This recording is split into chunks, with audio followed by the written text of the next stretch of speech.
Hello, good afternoon, and welcome to the Midday News.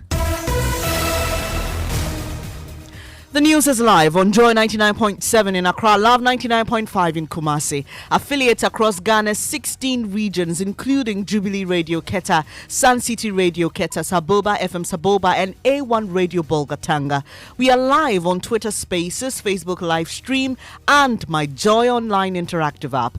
The Midday News is sponsored by Duraplast Ghana Limited, producers of quality PVC and HDPE pipes and water tank. Where Duraplast goes, water flows. Is also brought to you by Petrosol, your clean fuel in full quantity. Petrosol, always a delightful experience. Coming up. Okay, so, we want him back. We want Bazoum. We want him. He's a good president. And we don't want Nigerians living in Ghana mass up at the Niger embassy declaring support for the military intervention by ECOWAS to force the military junta out. We are live at the embassy. Plus, Chief of Staff of deposed Nigerian president seeks refuge in Ghana. He's also backing the military intervention.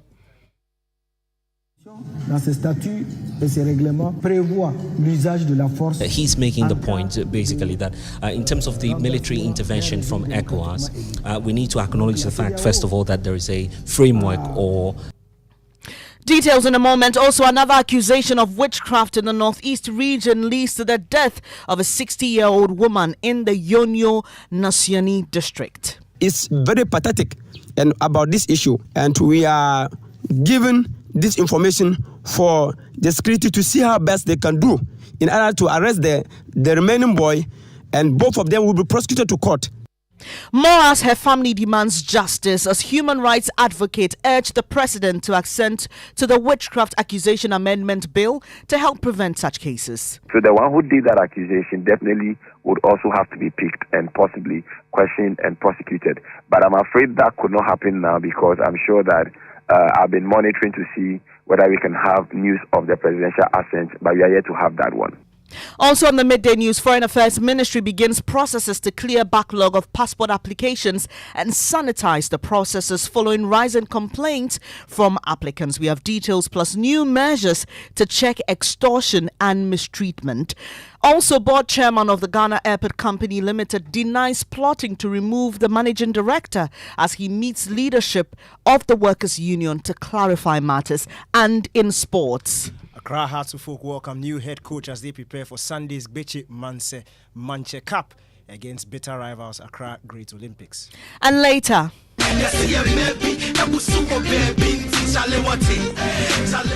get ready to have fun and a learning experience as the 13th edition of Ghana's biggest street carnival, Chalewote, sets to come off in just a week. And it's our 13th edition. As part of some of the attractions, for example, we're going to have a lot of editions are coming. We're having the leading Ghanaian and international artists who collaborate to showcase work. More as we count down 3 days to that major event. These and more here on the Midday News. I'm Bernice, Abu-Baidoo, Lansah. Thanks for choosing us. We are your home of independent, fearless, and credible journalism.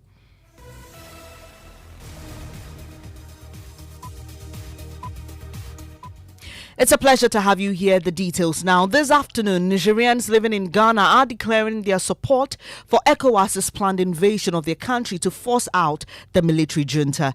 Just a few weeks ago, the military seized power, deposing elected President Mohamed Bazoum. ECOWAS's efforts to return the country to constitutional rule have yielded no results so far. Joint military chiefs of the sub-regional body are currently meeting in Accra to develop a strategy for that military intervention. And this follows an earlier meeting of their heads of state who approved the deployment of forces. Now let's take you live to the Nigerian embassy here in Accra, where head of our foreign desk, Blessed Suga, is joining us from. Blessed, what's the atmosphere there? What are we picking up? So everything appears to be calm now, but just about a few minutes ago, there was so much of a tense atmosphere here right in front of the Embassy of the Republic of Niger. It's simply because a group of citizens who feel aggrieved about the military's decision to depose the democratically elected President Mohamed Bazoum stormed the embassy They, in fact, came in front of the premises with a petition asking that the decency and the principles of human dignity and principles of democracy must be upheld by the military junta, a reason for which they believe that the presidential guard in Niger ought to hand over power and reinstate the deposed President Mohamed Bazoum. So some of them amassed here and presented the petition to the international community. They are also making an appeal to President Akufo-Addo to intervene and to join hands with other West African leaders to solve the political situation in Niger. Okay, so, we want him back. We want Bazoum. We want him. He's a good president. And we don't want the milking of the soldier. We want Bazoum back, so they should bring him back for us. Are you against the soldiers? No, we don't like the soldiers because we will not see improvement in our country because of the youth. So we want the Bazoum back in our country. He's a good father. He's a father of all. So we want him back. They should try for us. The people in Niger, the soldiers should drop down. They should give the president of the Niger people vote to him to power. They should bring the president in back. So what we are saying, apart of Bazoum, we don't have any president in Niger because we need democracy. Africa is democracy. They give us democracy, freedom, and justice. Everybody to talk, but we know this soldier law. So that's why we come to here. We are discussing the ambassade here. The people, they are giving noise. They should drop the soldier. We need the president back. The soldier, we not like soldier law because they no vote give the soldier. They vote for the president. The president is working for Niger. The president is working. He like the Niger people. What happened? Every place that you go see the president go say that my people, my people. So that's why we come to here to give a noise in the ambassade. But we've seen you people in the stadium supporting the military. Is that not an indication? We know the people they are supporting the military. I think that is not that they are opposition. But we in democracy, we need democracy. Nobody that is going to follow the band that they no vote give the person. So far as they vote give the president, so that one that is the president for Niger. So even now, if they say the soldier is president, who vote to the soldier? So you heard there's some Nigerians living in Ghana. They masked up at the embassy here in Accra. Blessed Soga is still there for us. And Blessed, has there been any response from the officials at the embassy? You would expect that naturally no one would make a comment because even the military junta in Niger made some substantive changes to the diplomatic arrangements of the country. They revoked the appointment of some of the envoys, and possibly that may affect, the structure that we have here in the Republic of Ghana. So we're still waiting to see if there'll be an official statement, knowing that there's a report, a feedback that will be sent to their home country back in Niger to see if there'll be an official statement. We must also point out that the police service is maintaining their men on the ground, and it's the reason for which there was an orderly protest, if you may want to call it that way, today, simply because they brought their men even before the start of the exercise. They've been able to cow each and every member of the community out of the vicinity of the embassy in line with diplomatic protocols and the Vienna Convention. And what we're expecting is that in looking at things now, it appears that the police will keep their men stationed here to maintain law and order, also knowing that this is a major stretch that may cause a traffic jam in the unlikely event that we have any chaotic situation. That's Blessed Soga. He's head of our foreign desk, giving us details as Nigerians living in Ghana mass up around the Nigerian embassy. Meanwhile, former chief of staff to Niger's deposed president, Jibu Dauda, is seeking refuge in Ghana after his boss was ousted. Speaking in an interview with Blessed Soga, he expressed his support for a forced approach to restore constitutional order. La CEDEAO, dans sa constitution, dans ses statuts et ses règlements, prévoit l'usage de la force. He's making the point, basically, that in terms of the military intervention from ECOWAS, we need to acknowledge the fact, first of all, that there is a framework or a legal regime under which ECOWAS operates. ECOWAS has a statute which binds all countries, and that statute permits for the defense of the democracy of all other countries. And so based on that, they believe that ECOWAS has the right to intervene, first of all, in the situation. We stay a while on the Niger coup. Yesterday, ECOWAS Commissioner for Political Affairs, Peace and Security, Dr. Abdel Musa Fatau, explained the regional body's escalation of issues is due to the reluctance of the military junta in Niger to come to the table for talks. But security analyst and conflict resolution consultant Colonel Festus Abuaje, retired, tells Joy News it appears ECOWAS is not genuinely interested in negotiation and just wants to invade. The diplomacy that we're talking about is not only between ECOWAS and Niger. It is also about other key actors. Resolution, it doesn't work that way. So ECOWAS takes a position, entrenches itself. Niger takes a position, entrenches itself. And then you have a stalemate. So we are in a stalemate because sincerely, ECOWAS is not negotiating genuinely. Colonel Festus Abuaje, retired as a conflict resolution consultant and security analyst. Meanwhile, former Nigerian President Olusegun Obasanjo says the decision by ECOWAS to invade Niger is not the right thing to do. If I were chairman of ECOWAS, the first thing that I will do when the coup took place is within an hour, make a short statement that we received the situation in Niger Republic with a bit of dismay, but we are watching the situation and we are consulting. And watching and consulting will be taken very, very seriously. Who are behind it? What was their ulterior motive, if there was ulterior motive? Who are supporting them, if anybody? And after finding out all that and consulting within ECOWAS, outside ECOWAS, in Africa. That's former Nigerian President Olusegun Obasanjo. He was speaking at the 15th African Youth and Governance Convergence in Mankasim here in Ghana. Away from that story to some others, a 60-year-old woman has been beaten to death after she was accused of being a witch at Bunbuna in the Yonyo Nasuani district of the Northeast region. According to her family, the deceased, Konjet Dut, was summoned by some community members after one of them reported seeing her in his dream trying to harm him. The family adds the woman was murdered on her way to report the accusation to her family in the next village. Correspondent Ilyasu Tanko joins us live with some details. And tell us more about how this woman was killed, Ilyasu. Well, she was summoned to the family house, and then she was accused of being a witch. And so the woman was on her way to the next village to inform her family. And then two young men, according to her family, followed up on a motorbike and then beat her to death with sticks. And so as we speak, their body has been conveyed to the hospital at Bindi. And their family, her family actually is demanding for justice. The time they were beating her, a lot of people saw it. And we forwarded the issue to the BNI and for security to intervene. And so far, the body is now in Bindi Hospital, and the security did their work.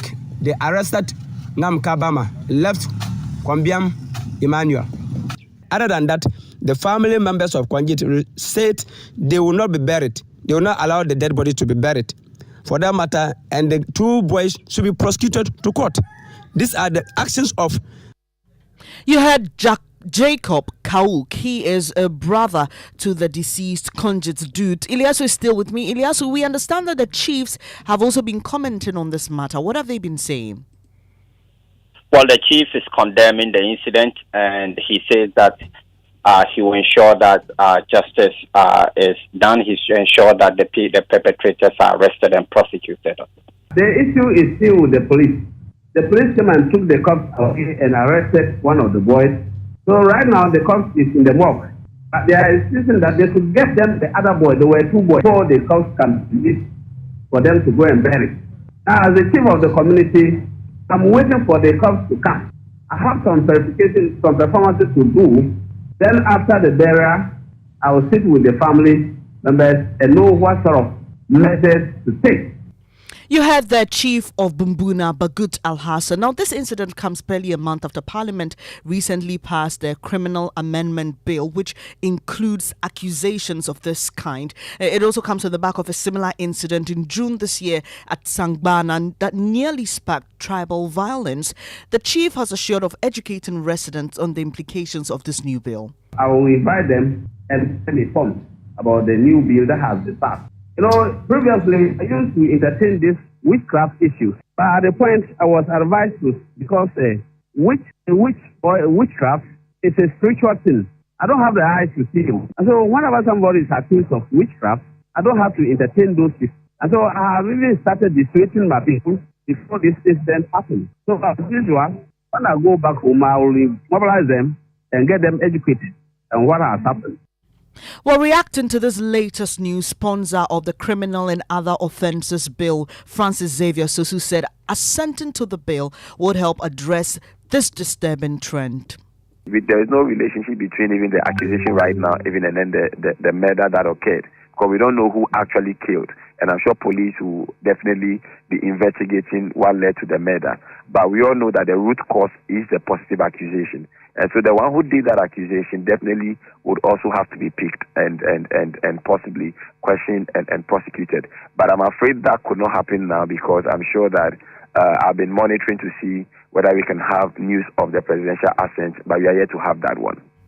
That's MP for Medina, Francis Xavier Sosu. The police has confirmed this incident, but is yet to comment on the matter. This is the Midday News, brought to you by Duraplast Ghana Limited and Petrosol.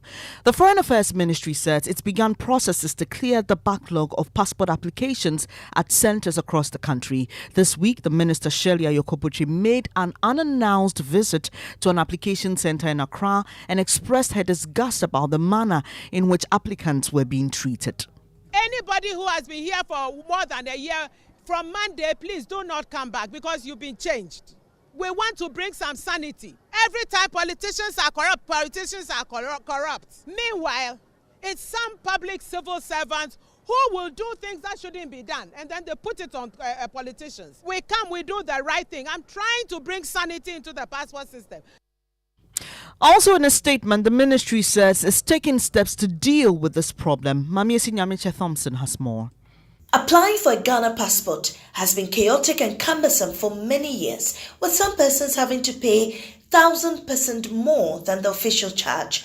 Middlemen, popularly known as girl boys, find ways of collaboration to make the process difficult so they can profit from it. Despite the introduction of digital platforms for the application processes, the middlemen have still found ways of extorting monies from applicants with the connivance of some staff of the passport office. But the ministry says it is determined to sanitize the process. Starting immediately, it has begun implementing a raft of measures to address the problem. To start with, all officers of the passport office will have name tags. If they cannot identify themselves, they will be considered as guru boys. 2. Applicants have also been told to make payments for their passports using the Ghana.gov platform and not pay extra for any service except at the premium center, where additional 150 Ghana cedis will be paid to a designated official. The ministry has also advertised telephone hotlines and email addresses for those who suffer mistreatment to file complaints for immediate redress. And 4, applicants are also being advised not to use middlemen. The Foreign Affairs Ministry believes these measures will, in the coming days, help address the issues and make the application of passports stress-free. Mamiesi Nyamiche Thompson with that report. Now, board chairman of the Ghana Airport Company Limited, Paul Adomotri, says he's not involved in any plot to remove the managing director of the company, Pamela Jamson Tete. The Airport Workers Union on Wednesday alleged Mr. Adomotri is conspiring to remove the MD because she's refused to align with him on certain decisions regarding the running of the company. Listen to Divisional Chairman of the Public Service Workers Union at the Ghana Airport Company Limited, Abdul Isaka Bamba. Our information is that the board chair is championing the cause of removing the managing director, and it's causing a lot of agitation in the industry. Where we sit, staff will not let us rest. We receive calls 24 hours. Staff want to know what is happening.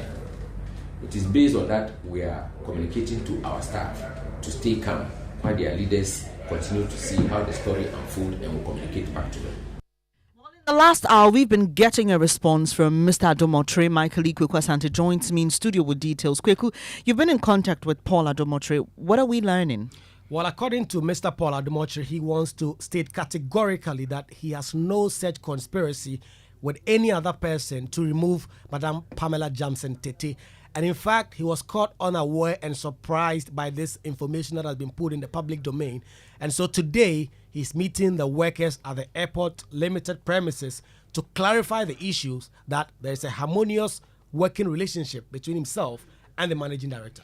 And we'll be monitoring events, then furnish you with the details. This is the Midday News on Joy 99.7 FM with me, Bernice, Abu-Baidoo, Lansah. Just gone by, Nigerians living in Ghana have massed up at the Niger embassy declaring support for the military intervention by ECOWAS to force out. When budgets are tight and money difficult to come by, you want to be sure you get the best value for your money. These are not times to be spending money fixing expensive engine problems because of cheap fuel and lubricants. Drive to a petrol source station today and buy your quality fuel and lubricants, and rest assured of fuel that lasts long and lubricants that prevent expensive engine problems. Hear the sound. Petrosol. Clean fuel in full quantity.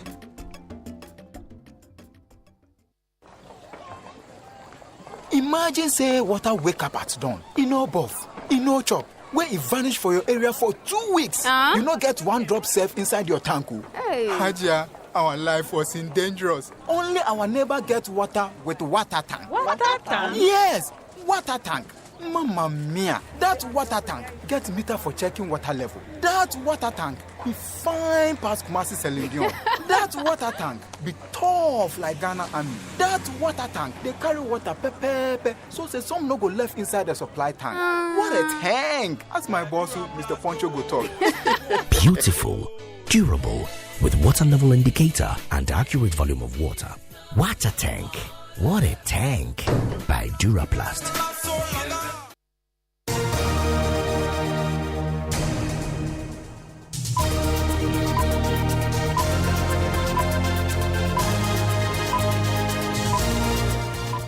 Thank you for staying on the Midday News here on Joy 99.7 FM. It's now time for sports news update, and Daniel Cranting has the latest. Hello. Hi, Bernice. Let's go straight into the stories. In Accra, Hearts of Oak have welcomed new head coach Martin Koopman, who replaces Slavko Matic at the helm. The Dutchman joins the Phobians just a month after his compatriot Rene Hiddink was hired as technical director.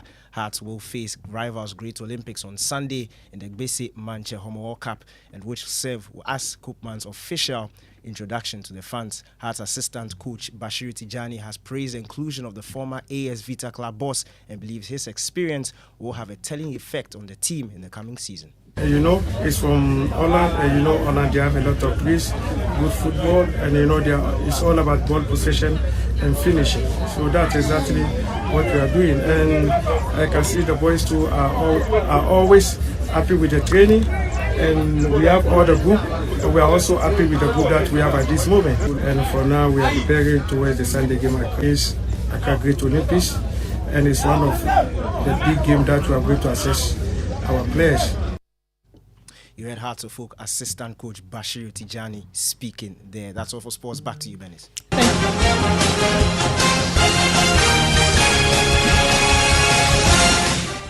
This is your election headquarters, and the Electoral Commission EC has vowed to go after all persons who breach rules and regulations governing the upcoming voters registration exercise. The EC announced yesterday that persons who've turned 18 since 2021 can now register to be voters. Speaking at a news conference to announce the modalities, Chairperson Jean Mensah explained one person can only guarantee for up to 10 others, warning anyone who goes beyond this point will be prosecuted.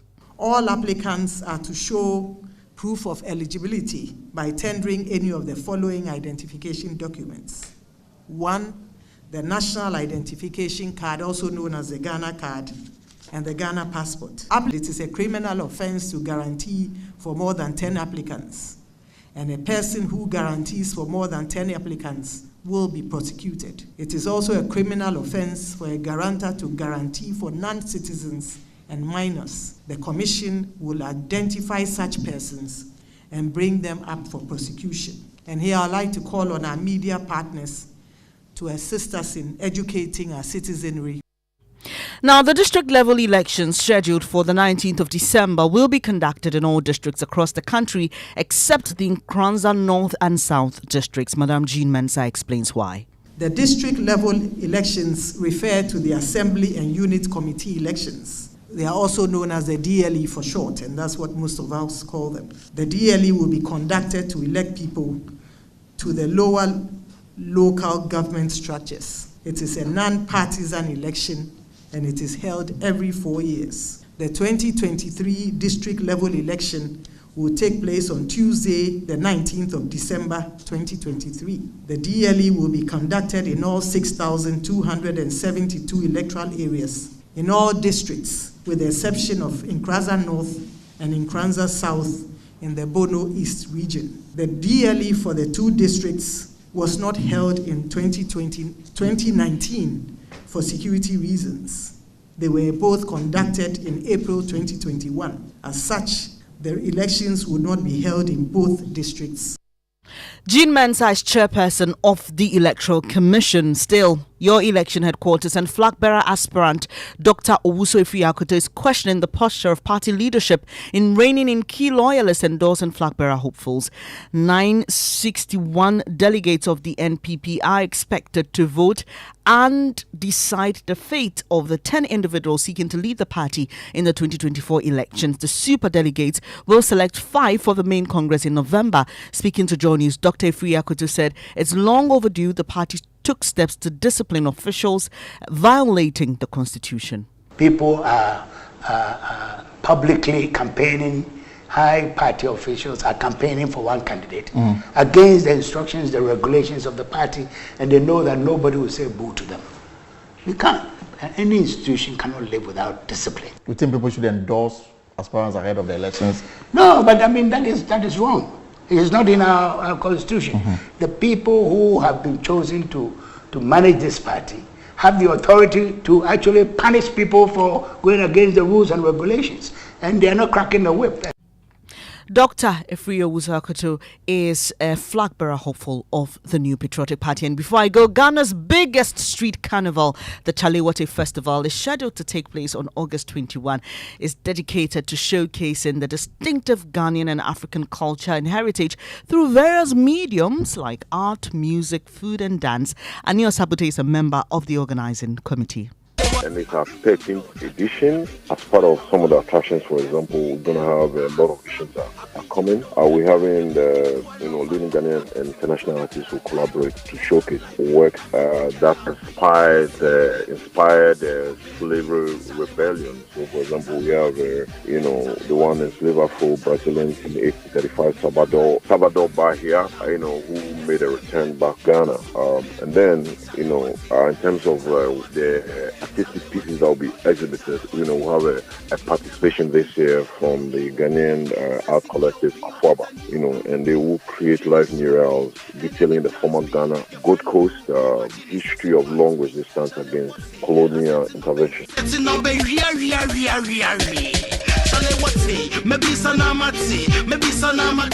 You want to stay with us here on Joy News, on Joy Prime, and all our other platforms. It's official. We are media partners for this year's Chalewote Festival. You will see all the beautiful scenes and hear all the wonderful stories from that festival. So do stay tuned to your superstation, Joy 99.7 FM. But that'll be it for this edition of the Midday News with me, Bernice, Abu-Baidoo, Lansah. I appreciate your company. Our top story: Nigerians living in Ghana mass up at the Niger embassy declaring support for the military intervention by ECOWAS to force out the military junta. There's more news when you log on to myjoyonline.com, including GRA closes down shops, arrest managers for non-compliance with VAT payments. Do enjoy the rest of your day. Up next is Living Word with Pastor Mensah Otabil.